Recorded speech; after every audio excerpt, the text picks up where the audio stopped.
Everybody into Studio de Jefe, where per usual we'll be talking about the Dallas Cowboys.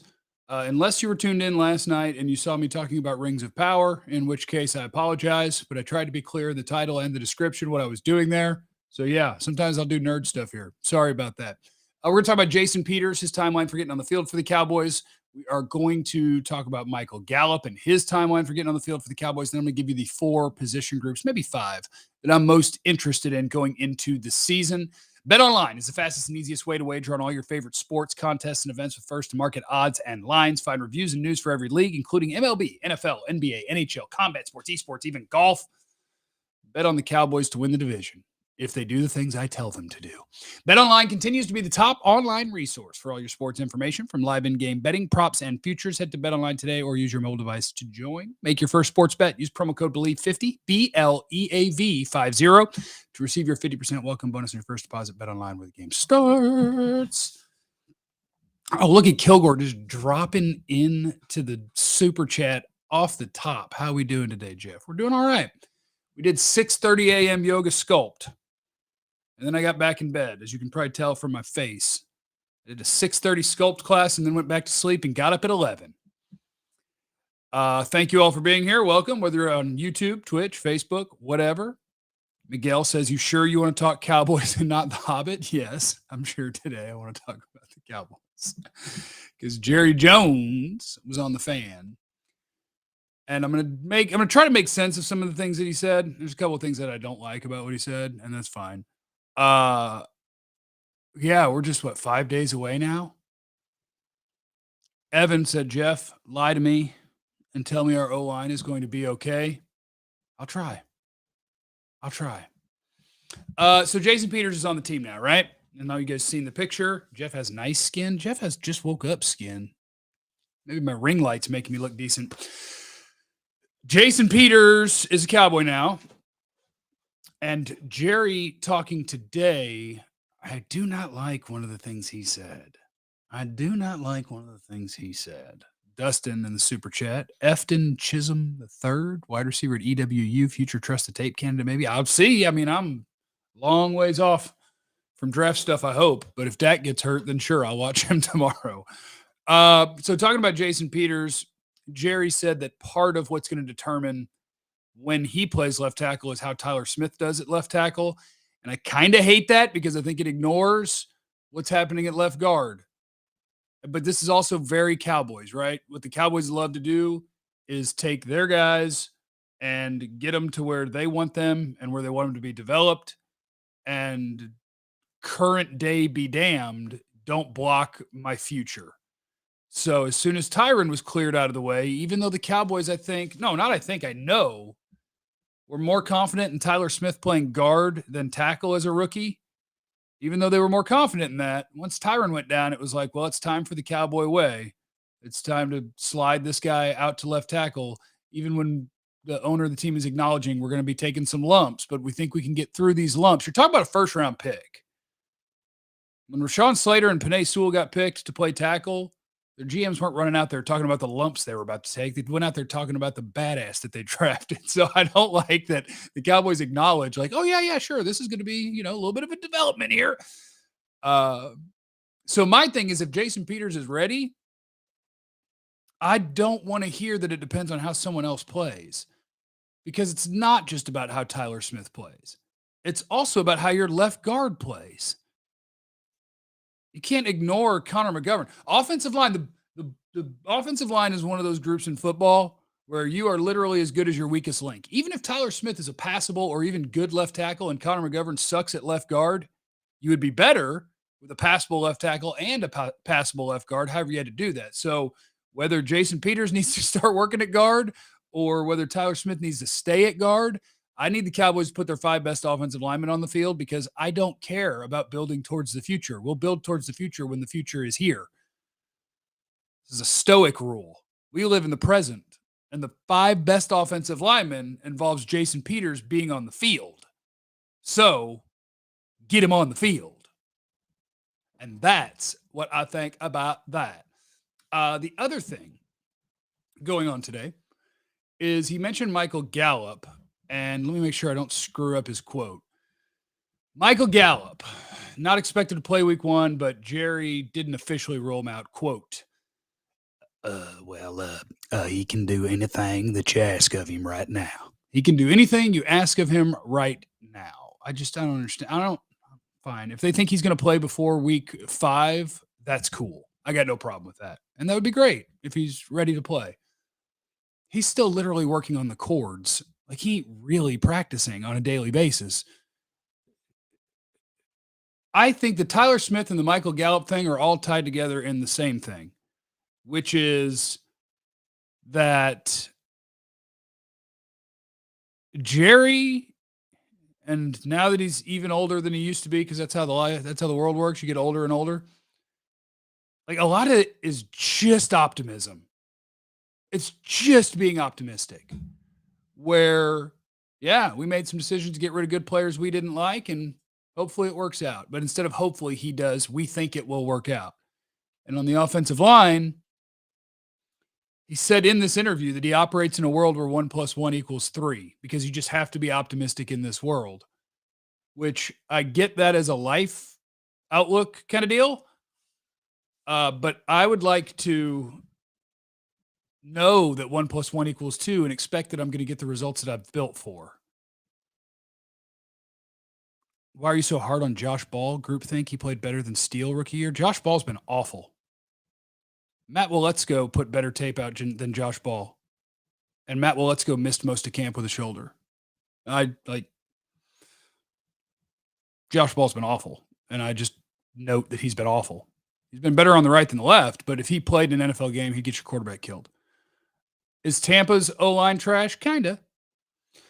So anyway, yeah. So Jerry, and with Michael Gallup, it's the same thing. It's literally just optimism. It's saying that he could play and he could do that. He ain't going to. You ain't going to see Michael Gallup in week 1. I'd be stunned if you see Michael Gallup in week 2. Maybe you see him in week 3. But I think the biggest thing was just if you put a guy on PUP, he can't practice for those 4 weeks. And so you wouldn't even get him back for week 5 because he'd probably have to ramp up. I think this is more about whenever he can. Maybe it's in weeks 2 and 3. Gallup gets out there and works his way into practice, and maybe he's ready to go week 4, something like that. So we're not talking about Game of Thrones today. No, not today. I need to find my House of the Dragon co-host. So anyway, Jerry's optimistic. I hope that they get Jason Peters on the field as soon as possible and don't wait to react to somebody struggling. Just put out the best 5 and do it that way. As long as he's ready, he's ready.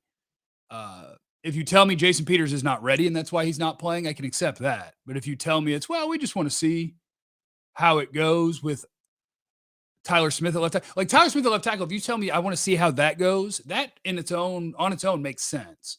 Problem is it doesn't make sense with him playing next to a guy that last year you acknowledged can't play in Connor McGovern. They put in Connor McGovern because Connor Williams was leading the NFL in penalties. And they're like, we can't do this. We have to play someone else. And that someone else was so bad, they put the penalty guy back in. That's where I struggle with it. Unless you're telling me they're about to sign another veteran offensive lineman to plug in at left guard, which I'd be down for. Formula, Pool Fund, and Party at Jeff's. How well will Hooker, Curse, and Donovan play this year in those 3 safety sets?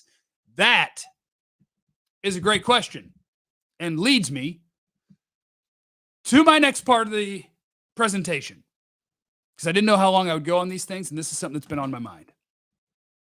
Position groups I am most intrigued by going into the season. You may leave yours in the chat right now. It's an interactive broadcast.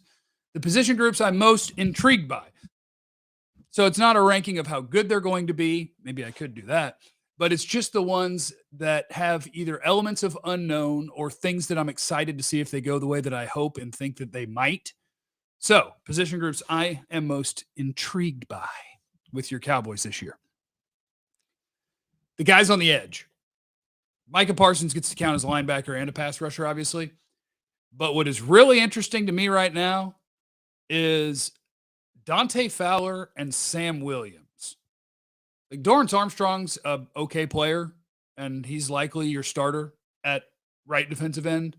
But I'm interested to see how good this team can be rushing the passer when they get in those scenarios, because both Dante Fowler and Sam Williams have been showing some really good juice when it comes to just get off the ball, beat the tackle, get to the quarterback. And Tank looks great. And obviously, Parsons might be the best pass rusher on the planet. So, edge is where I am most intrigued. Ron in the chat, wide receivers have a huge ceiling. Me 10, linebacker, interesting. Jay Bird, tight end, the lunatic, D line. Linebacker is number 2. Because we talked about Anthony Barr when he got signed and then kind of stopped talking about him pretty much immediately. And so I'm just curious, what does Anthony Barr have left? Like, does he still have some juice as a pass rusher? Is he still in good shape to play the run? Can he still cover? And the reason he is so intriguing to me is because I want to see, can Jabril Cox force his way onto the field? Because he's had a great camp. Jabril Cox looks great. At LSU, the question was, can he play the run? He was a great coverage guy, and it was like, how good can he be as a run player? And that dude is freaking flying around in preseason and in camp as a run defender. So Jabril Cox is out there trying to force his way onto the field, but Leighton Vander Esch looks great in camp. Micah Parsons is a stud. You brought in Anthony Barr. Can Jabril force his way onto the field? And I hope he can, because he's playing well enough to do that. Most intriguing position groups for the Cowboys going into the season, number 3. Safety. This is from a boy Formula who was in the super chat asking. Jaron Kearse, I don't know if it would be safe to call it a given that he's going to be a stud, because that was kind of his first year of putting that sort of play on tape. But why would you doubt it? He immediately became, as a guy who hadn't really started in the NFL, the leader of the defense, and just a badass at erasing tight ends and making plays on the ball and in the backfield. So at safety, can Malik Hooker be a good starting free safety? Donovan Wilson, when they played what they call their big nickel with 3 different safeties on the field together with Donovan Wilson, like what's he got? He's always been decent to solid for them. And so that one, are your other 2 guys going to play to a level where you'll say, oh, safety, that's our best position group? I think that's possible. Corner doesn't have all that much intrigue to me, other than how many interceptions can Trevon Diggs get and what's his play going to be like on a play-to-play basis. Because as much as people love to polarize it and say he either sucks and gets beat all the time or he's the best ever because he gets the interceptions, there's elements of both. He's a hell of a playmaker, and he gives up some plays because he's a really aggressive player. Can Diggs become more steady on a play-to-play basis and still come up with 6 to 8 picks? 11's going to be hard. Not much intrigue to Anthony Brown or Jordan Lewis. I know what they are. They're NFL starters that are going to play solid. That's what they are. And then offensive line is going to dictate the season. Tyler Smith, Connor McGovern, Tyler Biadasz, Terrence Steele. Those 4 names, because in week 1, it sounds like those 4 names are all going to be starters. They could all – Terrence Steele has played good NFL football. Tyler Biadasz has played decent NFL football. Good at times. Connor McGovern really hasn't. Tyler Smith is a rookie. Can 2 or 3 of those guys be good? That might determine the outlook of the entire season. Tyler Smith, Connor McGovern, Tyler Biadasz, Terrence Steele. Can 3 of you be at least league average starters? Need it. Need it. Oh, and Formula, former super chat that I don't think I got to. I believe you asked me for Micah Parsons' stat line. I'm going to believe that they're going to let him rush a good amount again. So I'll say Micah Parsons. How many tackles did he have last year? Micah Parsons stats. 13 sacks, 84 tackles. Micah Parsons will have 15 sacks and 90 tackles. It'll be a little bit of an uptick in both. 15 sacks, 90 tackles. I'd love for them to just unleash him and let him get 20, 25 freaking sacks. That'd be great. That'd be lovely. All right, it's almost time to open the oven and go get my vegetables and potatoes out to go with my fried chicken. Danny Cox. Under the radar, Dak and wide receiver connection, i.e. Cedric Wilson. Ooh, I would say, does Noah Brown count as under the radar? Because he trusts Noah Brown. He'll go to Noah Brown. All through camp, he'd go to Noah Brown. Other than that, like I want to pick Jalen Tolbert because I know he's going to get opportunities. And I know that before the season started, he was working with Dak a lot, but it might be Dennis Houston. That's a guy that Dak has liked from OTAs on. So it might be him. Are you better at volleyball or golf? Volleyball. Stud. I'm not a very good golfer. Not a very good golfer. All right, guys. I appreciate you hanging out. I hope you have a wonderful day. I sincerely mean that. Each and every one of you. Unless you're a terrible person. If you're out there watching and you're a terrible person, I hope you only have an okay day, but you figure out how to become a better person and find joy and happiness. What number should Clark choose when he comes back? 33 is a terrible linebacker. I'd have to look at what's available. Thoughts on House of the Dragon? I'm enjoying it. I'd probably take the Lord of the Rings show so far over House of the Dragon, but I love that I get them both. But thank you. Thank you to everybody who's on YouTube, Twitch, Facebook. People do listen on Apple Podcasts and Spotify and all these different places. And I thank all of you guys because it allows me to pay my mortgage. You're the best. Remember, you have no idea what anybody's going through, so be cool to everyone. I love you.